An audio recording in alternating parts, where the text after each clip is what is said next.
నేను నా దోస్తు కలిసి ఇద్దరు కలిసి పోతుంటే పక్కన జ్యోతిష్గా చెప్తే నేను చూపించుకున్నాను. వద్దురా ఆయన పని ఉందని చెప్పిన. ఆయన కానీ చూపించుకున్నాను. సరే చూపించుకోని చెప్పిన. చూపించుకొని చెప్పిపోతే ఎందుకంటే జాతకం అంటా చూడని చెప్తే ఆ చిలుక చెప్పిండు. అయ్యగారు వచ్చిండు, అయ్యగారి జాతకం చెప్పు అన్నది. అనగానే ఆ చిలుక వచ్చింది, ఒక కార్డు తీసింది. కార్డు తీసిన తర్వాత అల్ల ఏం వచ్చింది, రావణ బొమ్మ వచ్చింది. రావణ బొమ్మ రాగానే ఇప్పటి నుంచి నీకు అదృష్టం కలిసి వచ్చింది, కొన్ని కహాలు చెప్పిండు. తర్వాత మళ్ళీ అని చెప్పినాం. మళ్ళీ అదే బొమ్మ తీసిందిగా ఆయనకి డబ్బులు ఇచ్చి మేము పోయిన తర్వాత 2 సార్లు అడిగినాగా 2 సార్లు కాదు 100 సార్లు అయినా అదే నెంబర్ ఇస్తుంది. ఎందుకంటే దానికి ట్రైనింగ్ ఇస్తారు, దానికి మెమరీ కూడా ఎక్కువ ఉంటుంది అన్నమాట. ట్రైనింగ్ ఇస్తారు కాబట్టి అది చెప్పుద్ది.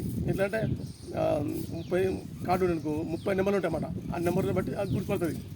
మనం ఏమనుకుంటాం, సిలికా చేస్తున్నాం మనం అనుకుంటాం. అయితే మనిషి ఎట్లా చేస్తుండు, మగాన్ని బట్టి ఫీలింగ్ బట్టి మగ జల్లుగా ఉందా అవసరంగా ఉందా చూసి మనిషి చెప్తాడు. మనం చిలక అనుకుంటాం, కానీ తప్పు చేసింది ఎవడు, మనిషి.